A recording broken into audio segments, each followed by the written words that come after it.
Your Excellency, Archbishop Antoine Camilleri.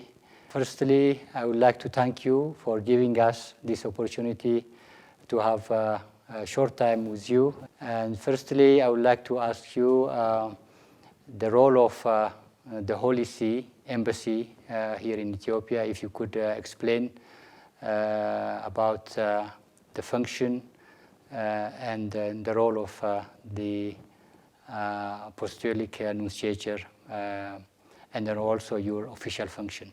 First of all, I would like to thank you for having me with you for this brief interview, and it is my pleasure to join you and your viewers.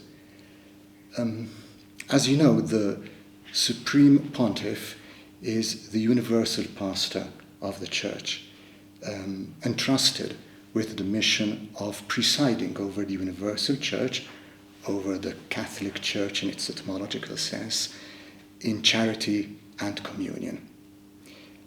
It is obvious that it is impossible for the Holy Father to be physically present in all the Catholic communities all over the world as he would love to be. And this is the first reason for which apostolic nuncios are actually appointed by the Holy Father, first of all, to the Catholic communities present all over the world. They represent him, they are there in order to express the Holy Father's attention and closeness to them and to their pastors, and to express his pastoral concern for them, for their needs, and for their aspirations. This is the first aspect. It is the pastoral or missionary aspect of the role of the Apostolic Nuncio. There is, however, a second aspect which is just as important, which is what I would call the diplomatic or the political aspect of this role. This means that like any other ambassador which is appointed by a state, by a government to another country, the Apostolic Nuncio represents the Holy See to the state to which he is accredited. By some providential design, and also as a result of historical circumstances, dating back from the time when the Pope ruled over huge swathes of territory in central Italy. As you know, nowadays his temporal role is confined, is restricted to the Vatican City-State, which is just a tiny pocket of territory within the city of Rome, but which is independent and sovereign with respect to the Italian state. So the Holy Father and the Supreme Pontiff and the Holy See are acknowledged in international law as being equal, as being on a par with other states, states which are subjects of international law and their political authorities. And this recognition dates back centuries.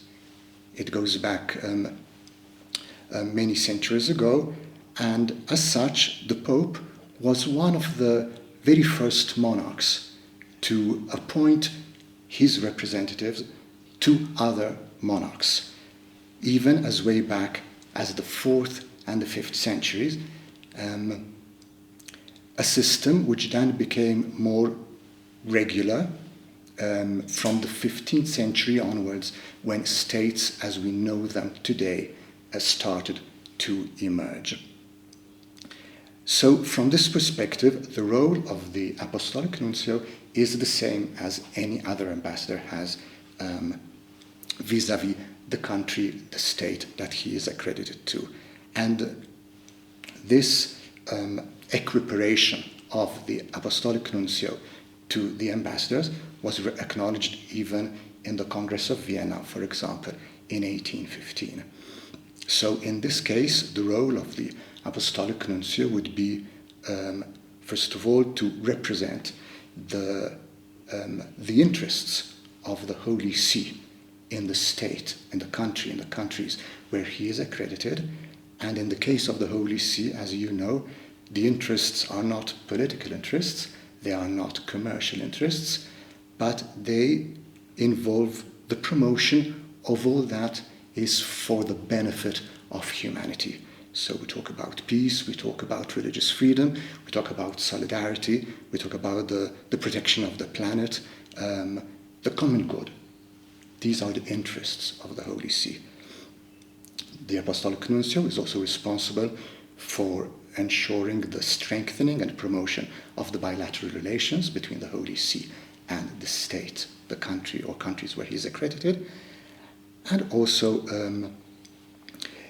he is obliged, as any other ambassador is, to follow very closely what is happening in the country where he is accredited, and also to make known to that country what is happening in his home country. So there is an exchange of information about what is happening in both countries.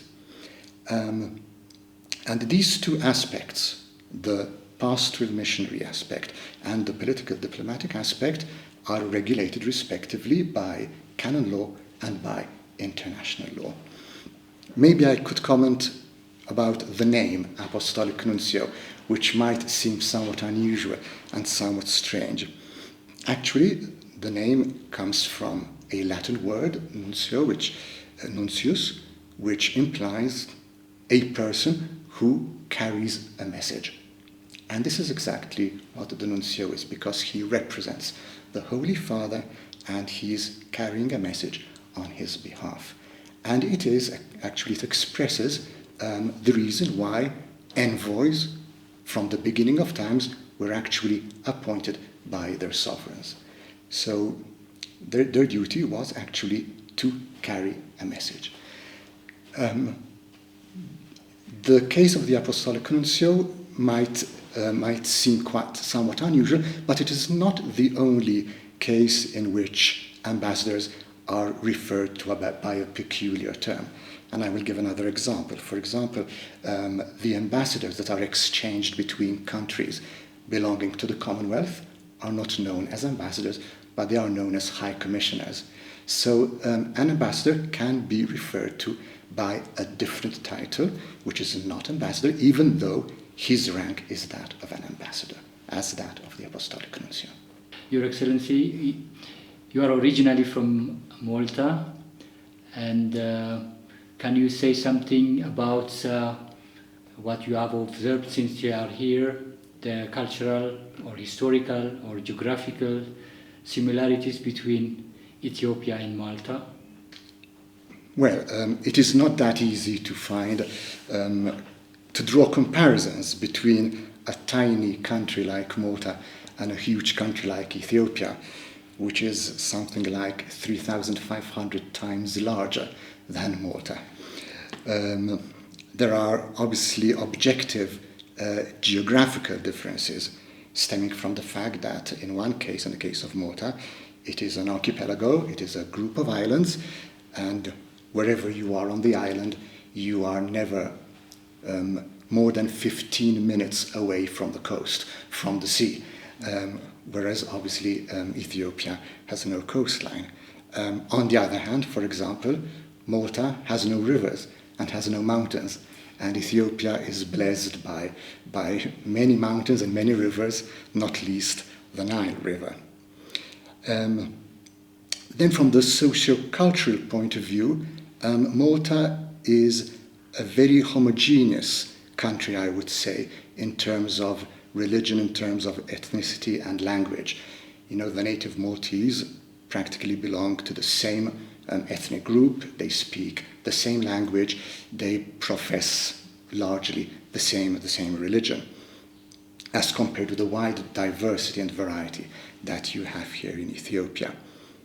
So these are the obvious differences. However, when you kind of dig more deeply, you are bound to discover some similar traits, some similar similarities. And I would just mention three.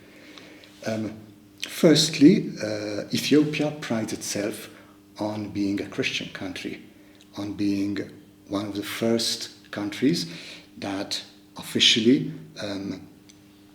accepted Christianity as the state religion, as the official religion of the country. Even Malta, it considers itself to be a Christian country, and one of the oldest Christian countries in the world. Many of you may be familiar with the story that we read in the Acts of the Apostles of St. Paul being shipwrecked on the shores of Malta. Yes. Now that was the year 60 after Christ, and since then Malta has been a Christian nation, has been a Catholic nation, renowned for its loyalty to the Holy Father, to the Pope, and the fact the Catholic Church in Malta is known as an Apostolic Church because it dates from the times of the Apostles, from the 1st century. So I think this is one similarity that there is between Ethiopia and Malta, and we know that many Maltese missionaries have worked beyond the shores of Malta. They've worked abroad, and I'm sure that many of you know some of the Maltese missionaries who have worked or who are still working even in Ethiopia nowadays. So the Maltese Church is a church which has been blessed with many vocations and which has been sending out missionaries all over the world for a long time. Secondly, there is a similarity that very few people may be aware of, which is the fact that Malta has its own language. Apart from English being one of the official languages because of its colonial past, however, it has its own language. And Maltese, like Amharic, is a Semitic language. Actually, it dates from the Arab occupation of the country, of Malta, and even though the Arabs left Malta 1,000 years ago, they left behind them a brand of Arabic which developed into the Maltese language as we know it nowadays, and which is the only Semitic national language which is written with Latin characters. This means that, as I've been discovering since I came here, since I arrived here, that there are some words which are similar in Maltese and in Amharic. And just to give an example, for example, we say sema to refer to the sky, whereas you say samai. I think we say maut for death, which is mot. Hamis for Thursday, Hamus. And also Isen for name, Sim, in Amharic. So there are these similarities between our languages, which was quite exciting to discover. Thirdly, there is a curious connection, association of both countries with honey. Okay. We are all aware, I think, and familiar with the connection between Gebre Meskel Lalibela and the bees that appeared, that surrounded him at his birth, acknowledging or recognizing his sovereignty over Ethiopia. It's interesting to note that the name Malta is associated, it's commonly thought to originate from the Greek word meli, which means honey. The Greek name for Malta, Meliti, was then Latinized into Melita, and it means as sweet as honey, which might be a reference to the temperament of the people of Malta, but it is one of the hypotheses about the meaning of the name of the country. But Malta's production of honey goes back to at least 2,000 years. During the Roman times, there was already a honey production activity going on, and this is also due to the fact that there is a particular subspecies of bee which is native to Malta and which is responsible for the delicious honey that the country is famous for. The Holy Father, Pope Francis, sent encouraging messages to the religious and secular leaders in the face of coronavirus pandemic. What is your message in this difficult period for Ethiopia?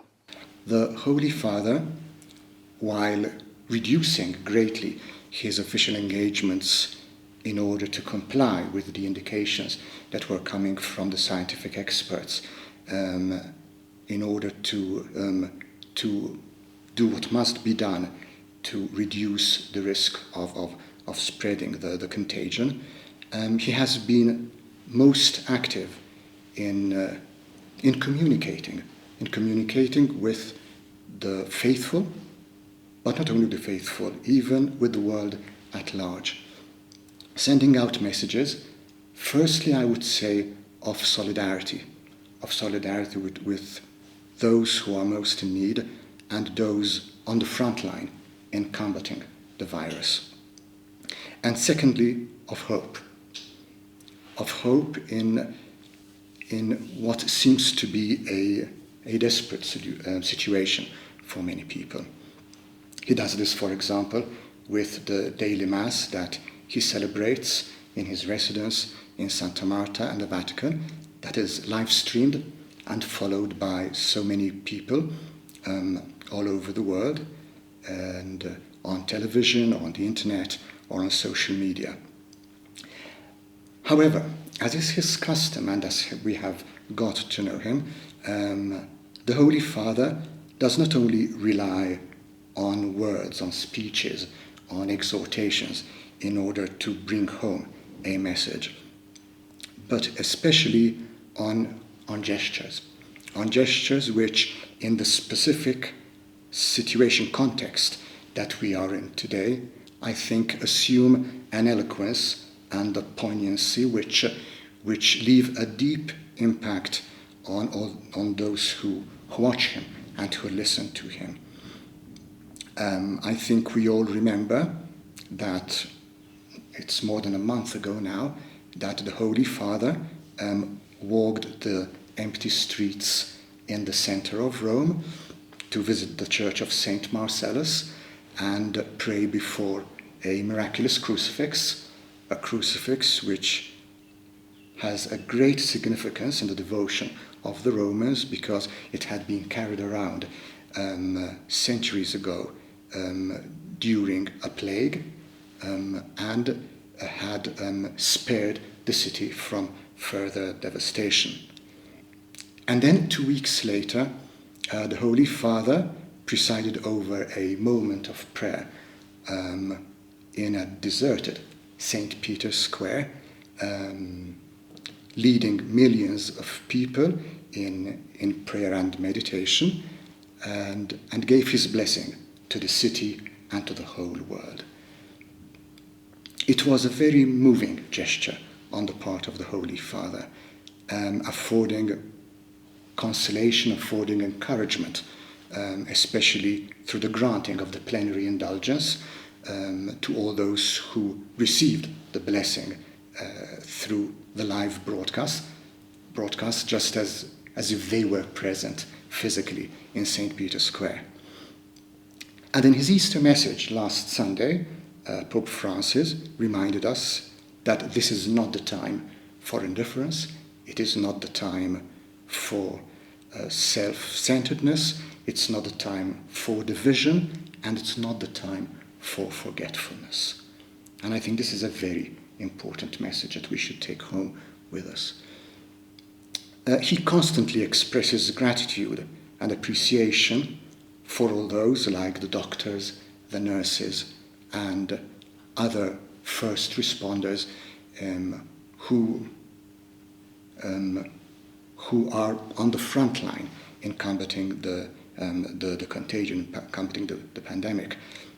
And in this group, I think we should also include law enforcement personnel, pharmacists, and even many religious men and women who on a daily basis give an eloquent witness of love, of care towards those in need, very often at great risk for their own lives. And his thoughts and prayers are always with those who suffer, with the victims of the pandemic and their loved ones, with the sick, with the elderly, with the prisoners, with the homeless, those who are battling the illness, and especially those who are undergoing severe economic difficulties because of the situation, as a result of the situation. So even as we keep a distance from each other in order to safeguard each other's health, but we still have a duty to take care of one another, each one according to their responsibilities in society and in the family. And we have a duty also to give hope to one another.